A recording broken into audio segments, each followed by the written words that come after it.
Hello. Shall we all stand?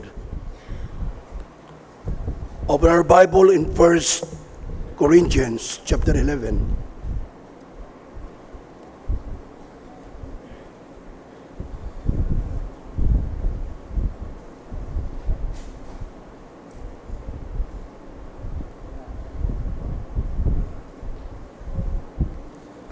First Corinthians chapter 11.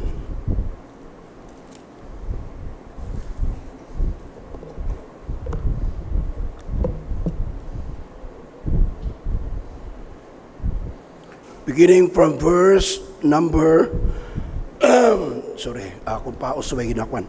Verse 20.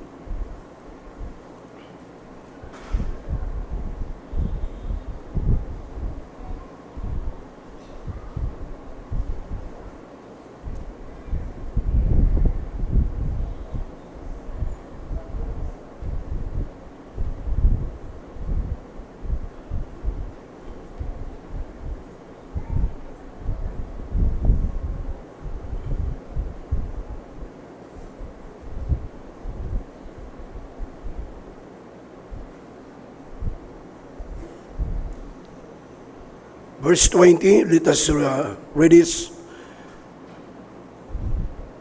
responsibly. When you come together, therefore in one place, this is not to eat the Lord's Supper.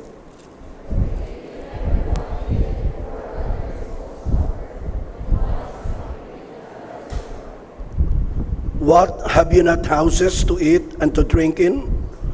Or despise ye the church of God, and shame them that have not?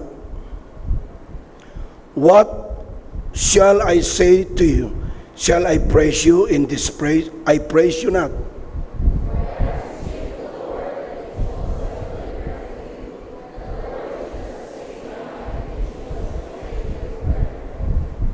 And when he had given thanks, he brake it and said, Take, eat, this is my body, which is broken for you.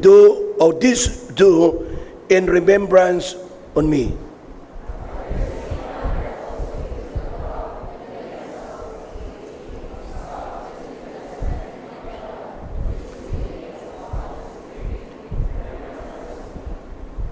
Shall we pray? Father, we thank you for the Word of God tonight.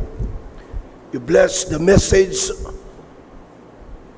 as we commemorate and to celebrate the death on the cross of your beloved Son, Jesus Christ. Give us wisdom, and Holy Spirit of God be upon us. In Christ's name we pray. Amen. Thank you, and be seated.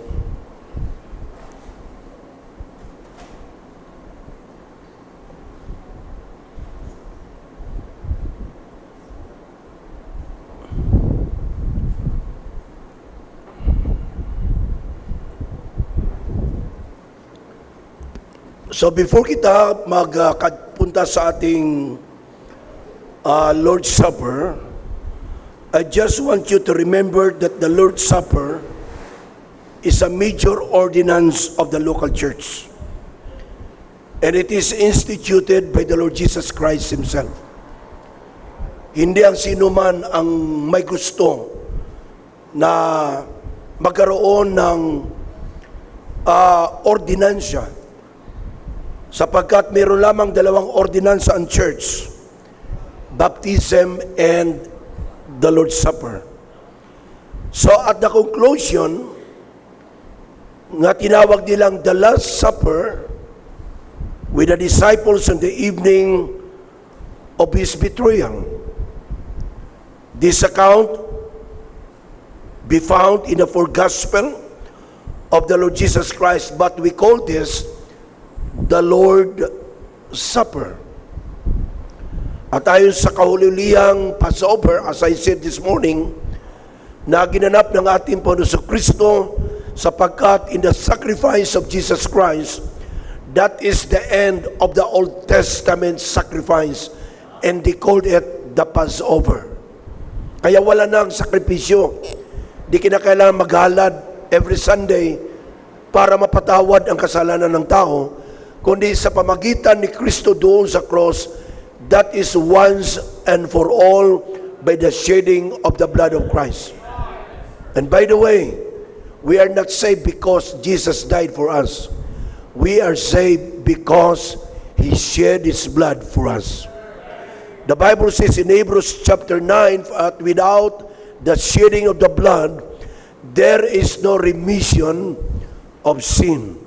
Kaya pagkatapos ng Passover, o Passover feast or Last Supper, nga gin-institute ng ating Panginoon Kristo, I would like to give you 4 points about the Lord's Supper. Number 1, the analogies of the Lord's Supper. The analogies of the Lord's Supper. Pag sinabing analogy, ang pagkakatulad o ang pagkakahawid. Analogy. Okay? So, ang ato niya simbahan, naniniwala nga ang elements nga aton pagagamiton sa aton nga Lord's Supper, which is the bread or the unleavened bread, and the cup or the fruit of the vine are only symbolic of the body that was broken on the cross of Calvary of our Lord Jesus Christ. Ito po ay simbolo lamang. Okay? Malaman nyo mamaya yan. And also the blood of Christ. Ito po ay picture lamang. Picture or larawan ng katawan ng ating Panginoon Kristo nga nadanak doon sa krus ng Kalbaryo. Because the Bible does not support the false doctrine of the Roman Catholic Church and even the Protestant Church. Ano ang belief sa Katoliko about the Lord's Supper or communion? In English term, communion. Amo ang kinatawag natin na transubstantiation o transubstantiation o whatever to pronounce that. Pakilagay, Brad. Transubstantiation. T-R-A-N-S-U-B-S-T-E-N-T-I-A-T-I-O-N. Transubstantiation. Now, sa kita Katoliko pa, napunto kayo na sa ginaginamba ko sa inyo, na kapag kayo nag-communion, okay? Okay, that's the word. Hindi nyo alam ito. Hindi natin alam ito. Hindi ito pinapaalam ng pari na sabihin ito ay katawan ni Kristo. But sa katotohanan, yun talaga ang pag-intindi at ang paggawa ng communion ng mga Catholic members. Kasi baka hindi kayo mag-take, wag nalaman nyo na yan ay katawan totoo ni Kristo. Tama? Kasi ang kumakain ng katawan ng tao, kanibal. At ang umiinom ng dugo ng tao, vampira. Oh. So it is a view ito nga ginagawa ng Catholic Church. And we are, one of the victim. And according to this view, that the bread and the cup are transformed elements into a literal body and literal blood of the Lord Jesus Christ. They called it the sacrifice in the Mass. Okay? Kung kamo mga solido nga Katoliko, kabalo ka mo sini. Ako, bisan makasasala ako sa una.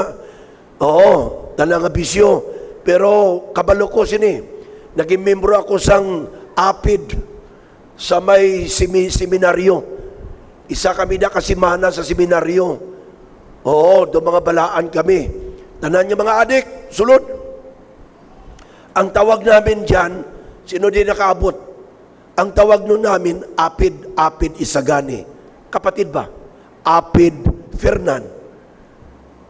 Isa kasi mana, way bisyo. Nadlo kami mag-inom, mag-drugs, sigarilyo, okay lang. Hindi kami magsugal. Bao after 1 week, grabe. Dumubli pa ang ginimo namon. Kung sa mga tigulang, ginataw na nga Corselio. Anybody here? Oh, grabe, wala, no? Oh, si Mr. Katamin. Sa medyo may edad na, Corselio ang tawag. Okay? That was 1980s. Okay? Or 85. So yan ay kasal, maging sa binyag, ano pa? Kasal, binyag, ano pa? May communion yan. Alam niyo yan? Naging sakristan ako for 2 years. So, merong tinatawag na communion. That in the sacrifice of the Mass, the bread and the wine are changed by the power of the priest at the time na ito po ay na-consecrate into if actual body of the Lord Jesus Christ. Kita niyo gawom sa pare. Ngayon ang tinapay, tagay ko rin sampol. May sampol ka na, Brad? Tagay ko sampol sa aton tinapay. Oo. Pag tinaas sa sampare ang tinapay, siling sa nga ang protest, ang sakristan, tinining, tinining, tinining, tinining. Oo, di ba? Siya, muna nga, ang tawag sila gani? Inang ginabagting? Basta mo na, hindi na linggana yan. Pag tinaas na yan, ginakonsecrate niya. Sa time na yan, ang bread na yan ay magiging literal na lawas ni Kristo. Yun ang communion natin dati. Okay? Amo na ginatawag nato sa una, nga Lord Supper, pero wala na ginagamit nga salita, ginagamit lang ang word nga, communion. Pag tinaas naman ang, ano tawag sina? Chalice, di ba? Chalice naman, ulihin na, Brad. Sige lang. Halimbawa ba ni chalice, pag tinaas na? Pag tinaas ang tinapay, kaging pangamuyan sa pare, consecrated na. That's the body, literal body of Jesus Christ. Imagine, lawas si Kristo.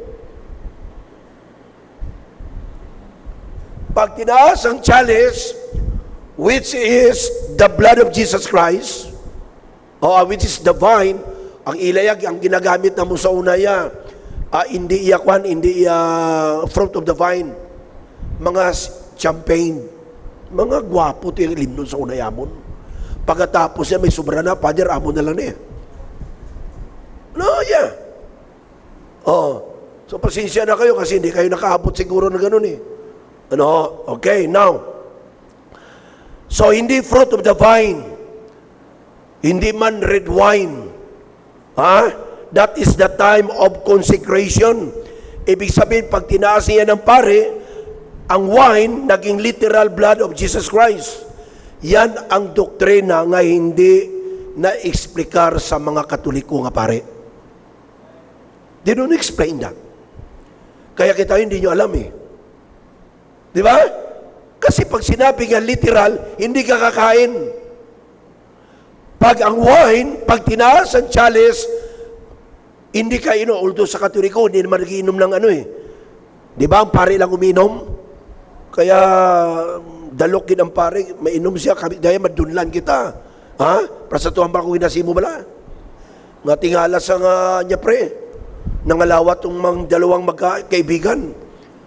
Niya pre, anong parte sa katawan ni Kristong kinain mo kanina? Sabi ng isa, iwan ko baka sa taba yun. Bakit pre? Sa akin, di pa naubos. Andito pa pre ho. Pagkuha niya, butones, galing nga puti. Sa una, pag ikaw magpangalawat, Ginaganyan sa pare, di ba? Hindi mo alam kung saan galing yung kamay ng pare na yun. Ngayon, iba na, ganyan na. Kag ikaw na magbutang. Sila sa pare, lawas ni Kristo. Sila macho. Ginagawang kalukuhan yan. And that is true. Pinagtatawanan lang yan. Na dapat solemn and holy ang pagganap niyan. Grape juice, kag tinapay pa rin yan, mga kapatid. Just imagine the power of the priest at maraming tao, lalo na mga mayaman, matatalino, ang naluluko, naniniwala sa tinatawag na communion na yan. Yan ang tinatawag transubstantiation. Kag maraming kwento dyan, mga kapatid. Okay? So naging katawan yan. Why? It's because it's false doctrine. Ang mga Protestante naman, like the Lutheran Church, the Presbyterian Church, the Pentecostalism, the Evangelicalism, or any Protestant, or any denomination does not believe what we believe in the Bible. Ang kanilang paniniwala ang tinatawag na consubstantiation. Consubstantiation. C-O-N-S-U-B-S-T-E-N-T-I-A-T-I-O-N. Consubstantiation. Ano naman itong view ng mga Lutherans and other denomination? If you held by the Protestant, perhaps some other Protestant and evangelical denomination, they believe that somehow the presence of Christ's body and blood are contained in the consecrated elements, which is the bread and the wine. Ito naman ang sa mga Protestante. Sa Katoliko, lawas lang ni Kristo. Wala sang wine, wala sang fruit of the vine or juice. Okay? Literal. They believe, the Protestant church believe, once you take the bread and the wine, the presence of Christ's body and blood are contained in that consecrated elements. Pag ikaw nagkaon sini, pag inambal sa pastor or bishop, pag kinaon mo ni, sila mo ara na nagsulod na ang balang espiritu. The presence of God is there. Ganun man sa pag-inom sang juice or wine. Ang presensya sang Ginoo adto gituya nagsulod. See? Okay. That the body and the blood of the Lord Jesus Christ mystically, okay? Or matawag nato na the presence of God is that in that elements of the communion service. Kaya mga Protestante, pag mag-Lord Supper sila every month, in fact, di ba matawag Lord Supper, kaya ang ilang Lord Supper, aga. Oo. Hindi na siya matawag Lord Supper. Dapat tatawag dyan Lord Breakfast. Tama? Kaya ang Lord Supper, dapat gabi. O Lord Dinner. Okay. So, anong pagkaiba sa Katoliko sa mga Protestante? Ang pinagkaiba sa Katoliko, physical. Sa Protestante, mystical. Literal nga body and the blood of Christ sa Katoliko. Sa Protestante, the presence of God in that elements. So may kaunting presensya nga nakalagay doon. Yan ang tinatawag na consubstantiation. And this belief are false, destructive, and scriptural. Wala yan sa Bible. Now, what is our belief as a Baptist about the Lord's Supper? What is the biblical Baptist view about the Lord's Supper? Now, what is our view? We believe that the elements of the Lord's Supper, which is the bread and the fruit of the vine, are only symbolic of the body and the blood of Jesus Christ. It is only symbolic. Anong symbolic? Simbolo. Buso hindi atuod. Pero picture out lang ini sang lawas kag dugo ni Ginoong Hesus sa krus ng Kalbaryo. Okay?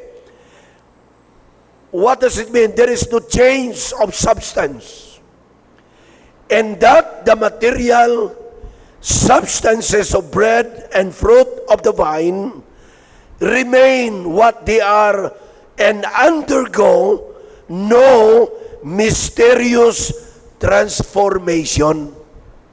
Ibig sabihin, wala kuno ni nagabago, ining tinapay, kag ang wine o fruit of the vine, nga material nga gingamit, sila kuno hindi mag-undergo sa ginatawag, mysterious ka ginatawag, nga pagbag-o or pag-transform. Okay? The bread and the fruit of the vine at the communion service remain bread and fruit of the vine, even though they are used in the most sacred rite in the church. We should not try to materialize something that is and must be essentially spiritual. But siningon may nigugma, iningak tinapay is a symbolic of the body of Christ on the cross at Calvary. Larawan lang ini. Ha? Kung sa picture bala, pagpa-picture mo, ang picture, ikaw ina, pero lain ang picture, lain ka man. Nakuha nyo? Okay. Inaklaro ko lang, kinamuda mo ni sa inyo, siguro, halos wala pa naka-insindi sina.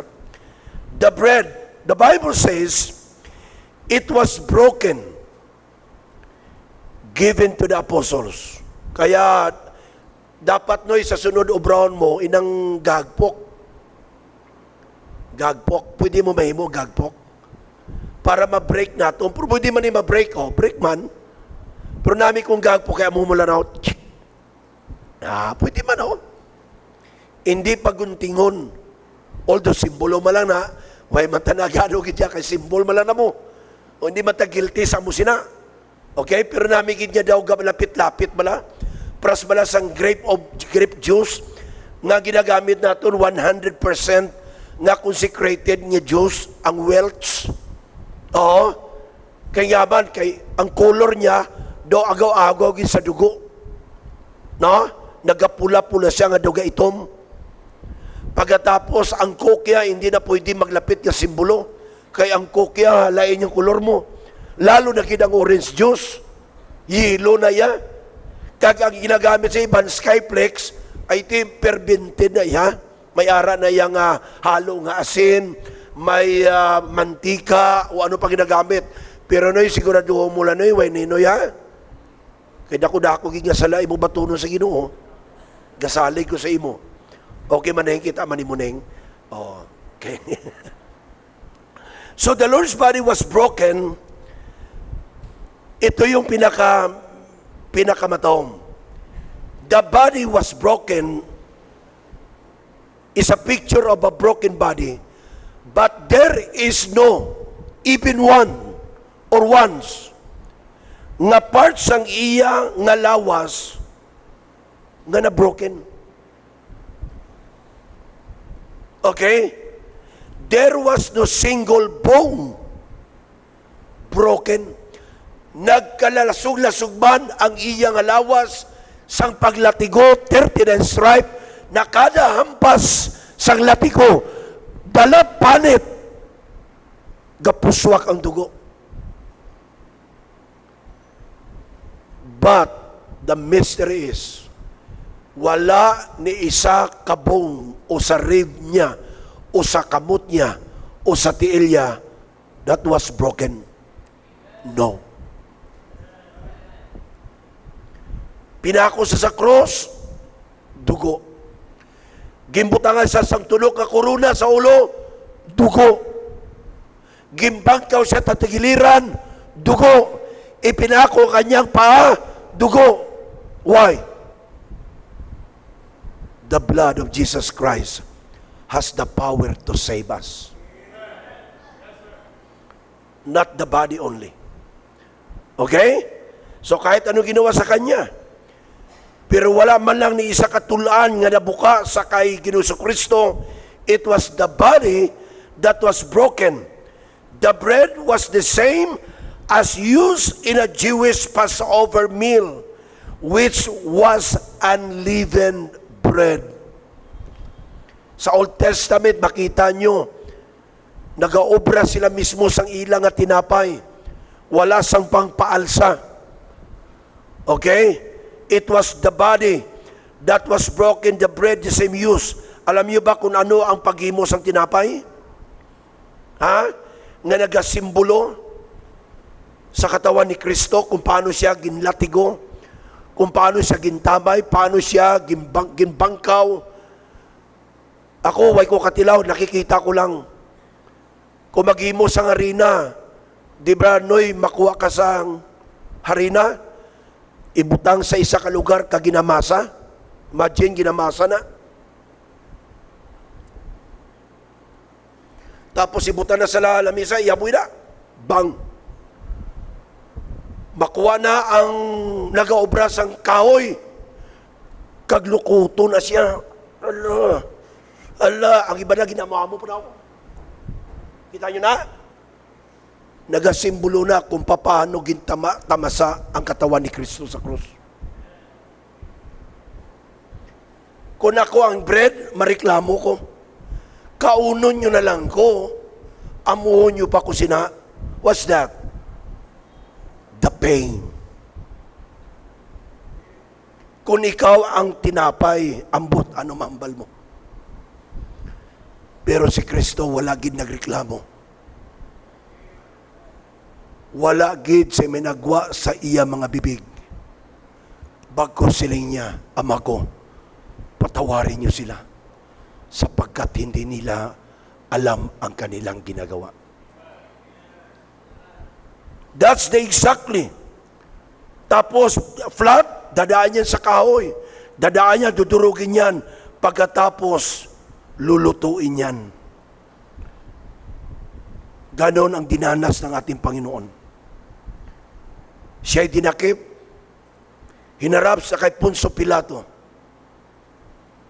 inalipusta, nilatigo, ginkurunahan sa tunok, gimpapasan sa krus, pakadto dito sa Mount Calvary, gimbangkaw, ipinako sa krus. His sacrifice suffered. He died. And the Lord experienced all the pain. The unleavened bread. Ano yung leaven? Bakit unleavened bread ang ginagamit natin? Nga may hindi basta-basta nga tinapay. Leaven or, ano tawag sa Tagalog? Labadura, nga ginahalo sa harina para tumaas ang tinapay para mag-alsa, wala na ginaluan. Ang leaven, amo na siya, inang may pangpaalsa, may pangpabok. Okay? Anong unleavened bread? Hindi umaalsa ang tinapay. Bakit?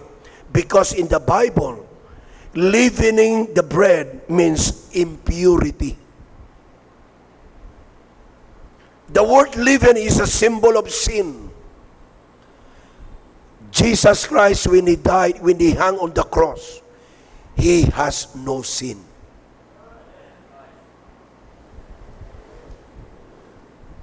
Kaya, unleavened bread speak of the purity and the holiness and the sinless of Jesus Christ. So, because it is the only proper symbol of the body of the Lord Jesus Christ, who Himself was without sin. So, ang iyang katawan is perfect, holy. Amoy ni ang paglarawan sang bread, which is the broken body of Christ. How about the cup? The fruit of the vine. The cup is the symbolic of the blood of Christ. The cup was freshly prepared and fermented, pure juice of the fruit of the vine or grapes. Hindi orange juice, hindi apple juice, mas lalong hindi coconut juice. Dapat grape juice. Why? Because red grapes are the only kind of fruit that resembles blood. Ang grapes are one of the fruit of the vine. Tama? Isa na sa mga fruit of the vine. Ang grapes. Hindi wine ha, kundi fruit of the vine, not fruit of the wine. Why not wine? Because wine has alcohol contain it. Di ba? May ara na nga contain. Ang pinakanubos ng wine is how many percent? 8, I think, 6. Ang pinakataas ang wine nga inang ginainom sa mga na mga may sakit sa puso kuno, kag inang mga ng pangpatulog, pagsosyal, 14%. At least 14%. Pero ina yung tanduay, 100%. So hindi pwede gamitin yan.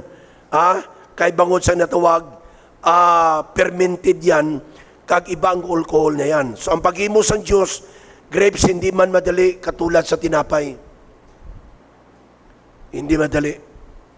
Kabalo ka mo paghimos ng grape juice? Kabalo ka mo paghimos ng grape juice? Sino may idea di? Sino? Why ka mo idea? Hindi madali during that time. Grabe ginagyan sining grape juice. Ibutan na sila sa wine press. Kita nyo na sa TV, sa sine. Mag-ubra sila sang grape juice. Mayara na nga, ibutan na sa wine press. Sinako-sako na. Tapos, tapakan na nila. Sige na libot. You remember Samson? Ato siya nga sa upod sa mga Palestine nga bago nga siya pagasilutan sa Diyos, kimbulag siya bago sa ginimo niya kakasalanan sa kay Delilah. You remember that? Gimpalibot siya kag siya grind sang grapes. Imagine, umiikot yan, inaapakan yan, pero siyempre ang mga tao, yung mga Hudiyo, mga limpyo na yatil. In fact, ang isa sa mga kostumbre sa mga Hudyo, bago sila magsulod sila balay, nagapangugas na sila sa ilatil, o ilan isulod nila sapatos. Kita man lang ang mga Pilipino, bisan baw-baw, isulod mo gid. Kita yung mga Muslim, gasulod silang templo, silang sa mosque, binabili nila sapatos, ilat sinilas, kanagapangugas sila. Ang mga Pilipino, bisan may tae, isulod. Way magapang limpyo di. Butanga pa chiklet ang bangko. Ibilin pang ila kinanaan niya, timbura, kag dingdong. O sa salita ba o kabasto sa inyong mga Baptist? Matinlo na yan mga tiil sa mga Hudiyo. Nang pamangkot, kung ikaw bitapak-tapakan, manamian ka. May tayo kung ginatapakan ka, ginasiyatso ka. Kung tapakan pati tiil mo, tapakan ulo mo, tanan. So, it means yung insakto nga picture sa sakripisyo sa atong Jesucristo nga ginlatak-latak sa isang Bible in Isaiah 53, that there is the beauty that we can desire of Him. He is like a sheep in the slaughter. Siniguhin na sa ngagas sa inyo, Pag ang baboy o baka dinala sa slaughter, duduo na. Pag dudo sina, patay na. Ibutang na siya sa mainit, butang tubig para kiskison. Pagkatapos ibitay ang 4 na tiil, kaghilao lang sunod sa mga bituka. Pagkatapos sina, ibutang liwat sa lamisa, kagtaktako naman. Amunang ginihimo sang aton po sa Kristo sa mga tao nga nagpatay sa iya. So pinapanumdum lang kita nga ang kamatayon ni Kristo hindi basta-basta para lang ikaw maluwas. He took him to suffer. Kaya sabi kanina sa verse na nabal ko sa inyo, looking unto Jesus, the author and the finisher of our faith, who for the joy, he endured the cross.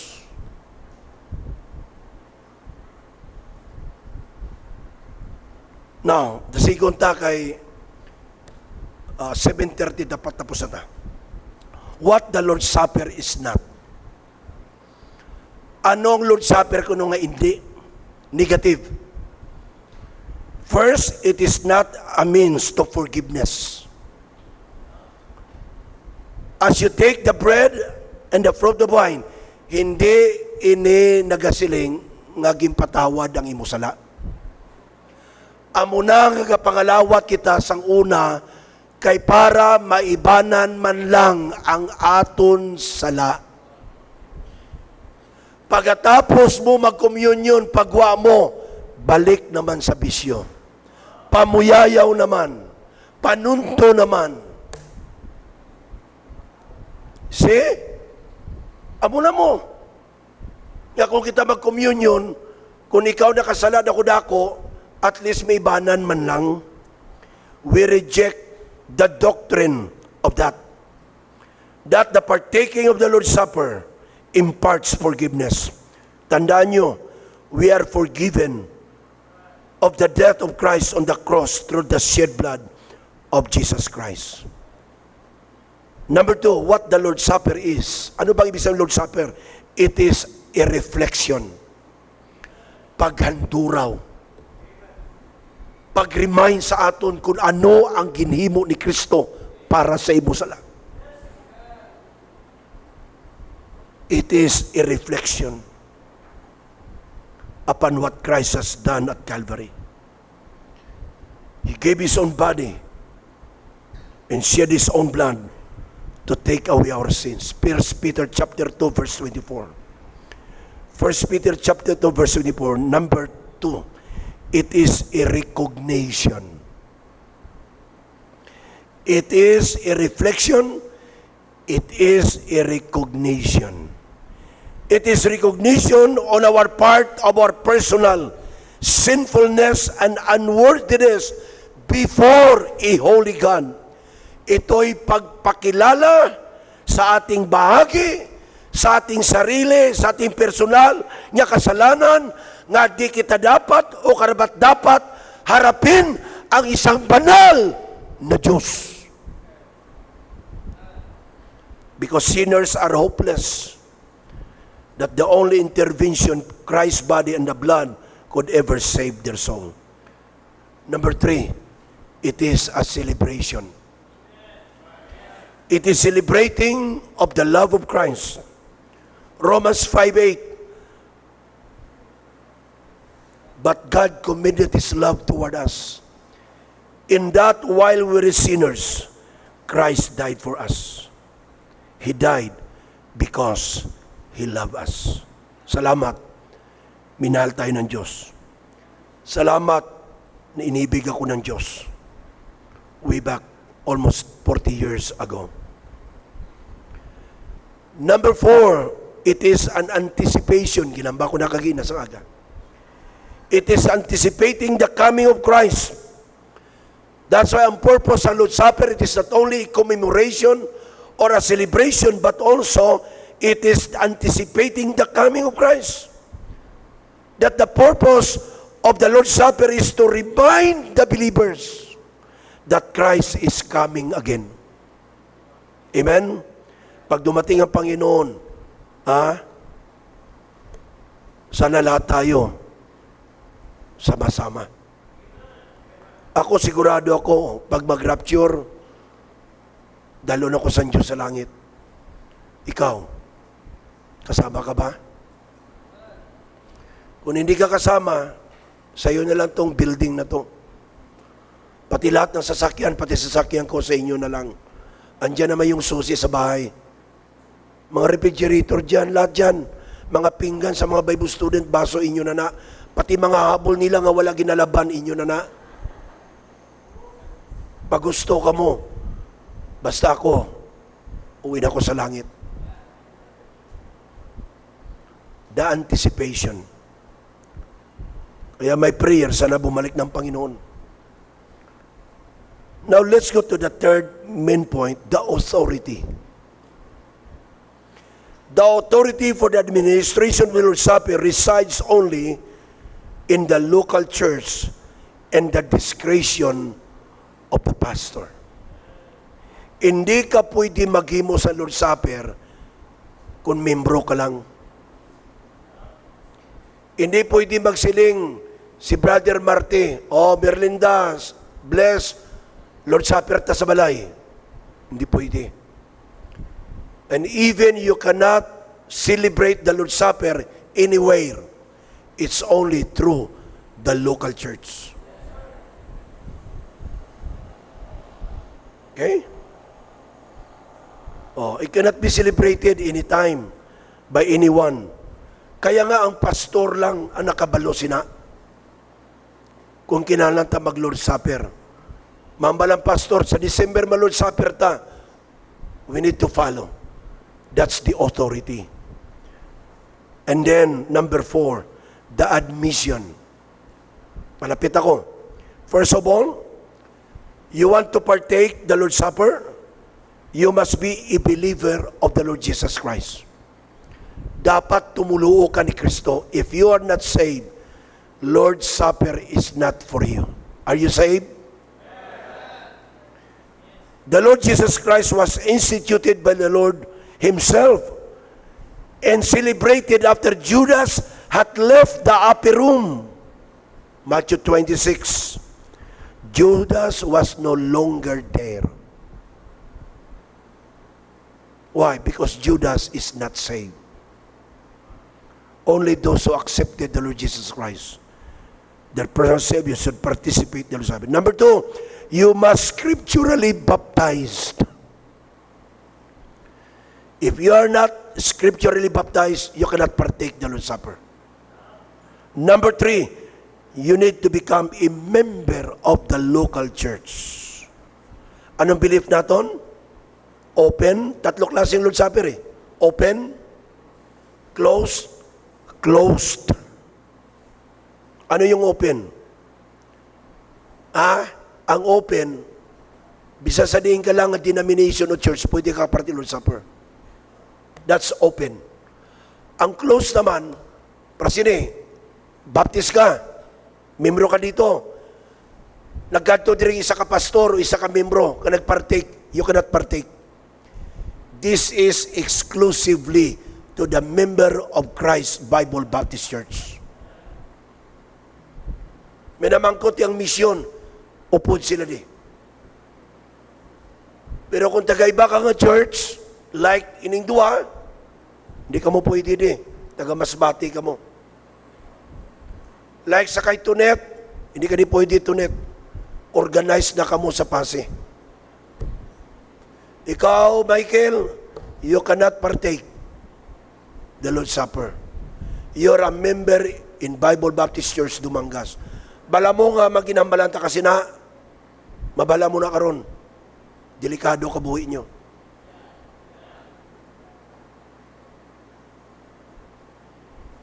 Closed. Yun ang belief natin. Pag ginambal natin closed communion, exclusive to the church alone with members with good standing.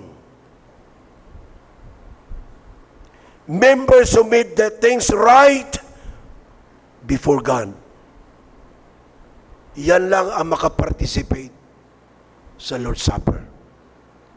Now, ang tanong, Pastor, damo, hindi ka partake, hindi makamitanan right. Correct. Pati ako. That's why, before that, in my closing point, we have the self-examination. Before we partake the Lord's Supper, we need to come here and pray to God to forgive us.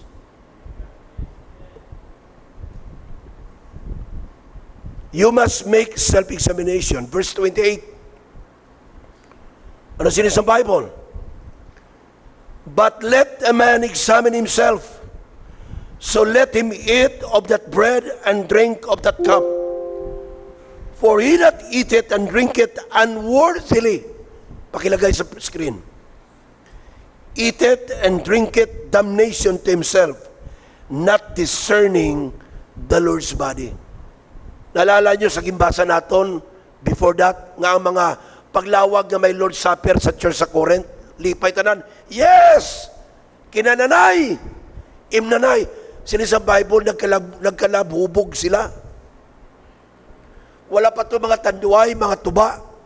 Nasubrahan sila sa inom sang fruit of the vine. So ginimo nila nga kadaskalan, kagkakarnalan ang Lord's Supper. Punsyon ang ilang ang Lord's Supper. Kita nyo sa inyong before meals, ilang picture sa inyong sa inyong lamisa, di ba? Grace before meals, may mga pagkaon sa tubangan. Kaya munang pag-insinin nila sa Lord's Supper, kinananay. I experienced that. Pero hindi ako apostol. Kada Semana Santa, pagkatapos ng prosesyon, o before sa prosesyon, makadto na kami kay Vice Governor Belo, dira sa Pidis, kay taga-dira ako. Tanan nga mga apostoles nga nagalagaw during Semana Santa, gatipo na da, kag dira, may panyapon, may mga litson dira, kag imnanay. Amo na ila pattern. Why sila kabalo? Nga dako-dako sang salagi nimo sila mga taga-Korinto. That's why kinsaway sila ni Paul, nga ginimo nyo ang balaan nga panyapon, nga daw pariyo sang piyesta. This is holy. Oh, now, how's your relationship with God? How your relationship with other? In your family, your brethren in the Lord. Okay ba? Sin should be confessed. Attitude set rights. Correction made.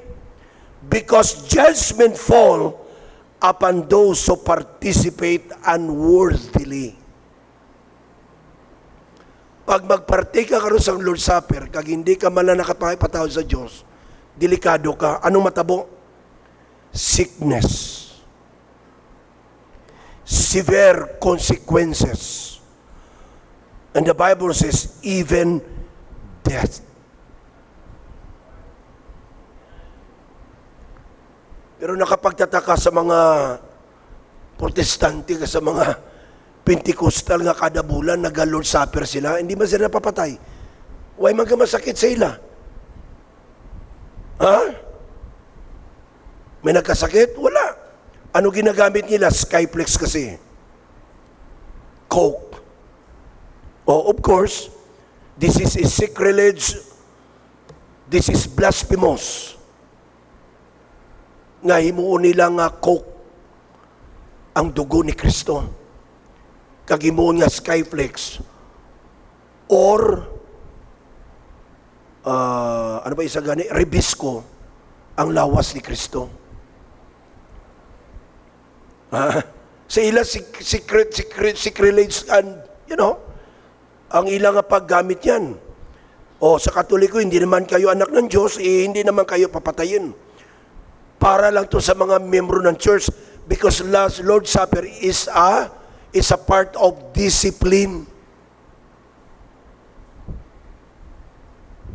Pero huwag mo namang i-judge.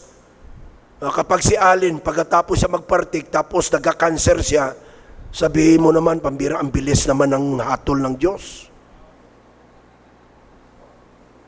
O pag panahog mo naipit ka sang pison, wag naman. Sabihin mo, kita mo, talagang hindi right ang puso niya kasi namatay. Araw niya na nga mamatay siya. Ako, 40 years ako nga nagapartik sa Lord's Supper. Di may sakit man ko. High blood pa gani. Subong diabetic naman ko. So hindi na ito pag-i-judge nga kung pagkatapos kasi ni magpartake, nagkasakit ka, o kita mo, nambala hindi ka magpartake, makasasala ka, abi. Hindi nyo na pag-ihambal, kay wala na iya sa Bible. Kay mag-get right kita sa Diyos subong nga gabi. Kay kuna mo na ang aton nga idea, ang aton nga filosofiya, nga ang magpartik lang, wala sa sala. Sino sa ato nang wala sa sala? Sige, be. Tanan kita. Grasya lang sa Diyos. Pero dapat, ang pinaka-the-best, nga tama ang aton motibo. Amen? At kung ikaw may ginahimo ka sa hindi ayon sa tubangan sa Diyos, ilapit mo, Lord, take it away. Ano man ang bagay sa imong ginatago sa imong kabuhi, ilapit sa Diyos. Amen? Pero huwag kang maging judgmental. Pero natabo ini, nagligad lang, siguro mga 5 years ago, during pandemic time, why kabalo si Pastor Ribaton, nga ang iyang missionary, nga organized na, pastor na, nagkadto sa Manapla, nga way sa kabalo, nga Lord's Supper. Plus kay Marty, si Marty Subong. Pero si Marty, membro pa di pa sa organize. Nalipat ako si Pastor Mabaling. Why kabalo si Pastor Ribaton? Brad, ari ka? Nagparty ka? Yes, Pastor. Ay, Brad. Why nagsala after a week? Hindi mabalaan kung anong nga klase sakit ang nagdapo sa lawas niya. Dapat sa local church na See? Ay, Bible yan Nakalagay sa Bible. Pag ikaw nagpartake unworthily, sickness, severe consequences, even death. Amo na hindi ka mo magsinog sa kapatid ko, nga si pastor nga magpartilo supper daw, talagsa lang ako. Believe me.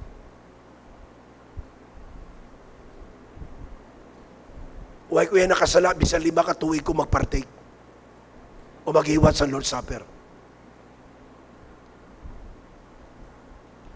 Then last, the timing is also important. Ano yung timing? To prepare ourselves not to hold it too often. That it loses its true meaning and significance and becomes just a habit and a mere church tradition. Kita mo? Huwag ko ni mo, okay, every last month, Lord's Supper. Kasi balan ko O tanawa, Lord's Supper na damo-damo. After Lord's Supper, huwag ka naman Right? Tradition. Pero ay ko siringari, ako mismo nag-encourage sa inyo. Nga kamo nga wala pa ka-partake, you need to partake. And thank you, Ari, kamo sumong.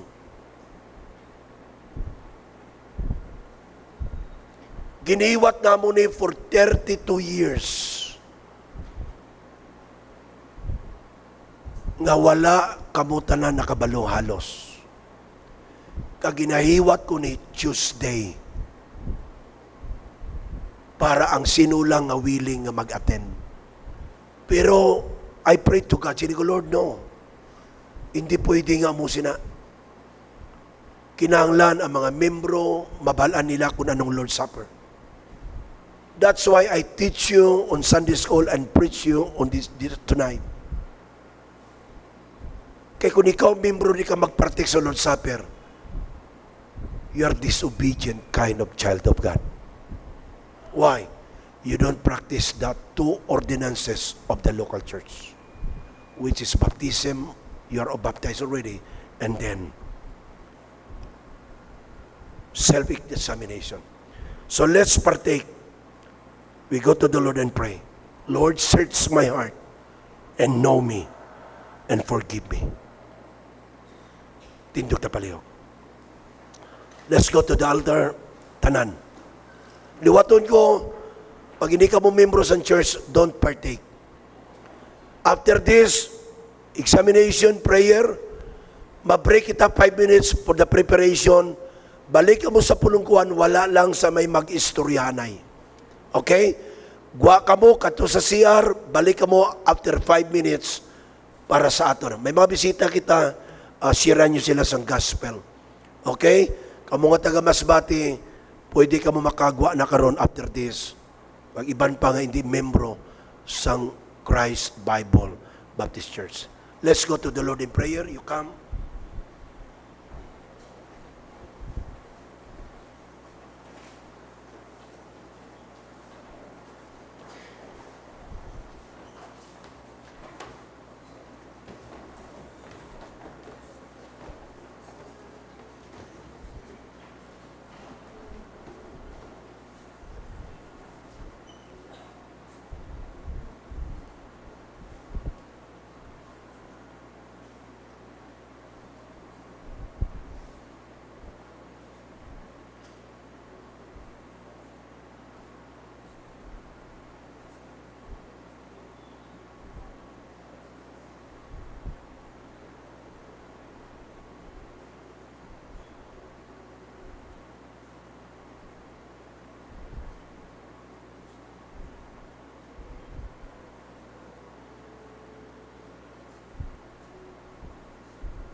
Amay Diyos nga balaan, nagatakop kami sa among panambahon as we prepare ourselves for the Lord's Supper. Lord, Ikaw lang nakabalo sa among tagipusoon. We're not worthy. Pero salamat sa dugo ni Kristo. Nadanak sa krus sa Kalbaryo para kami sa among mga kasalanan. Salamat sa pagpatawad past, present, and future. Nga hindi na namon kinanan pa ang kaluwasan because salvation is once and for all.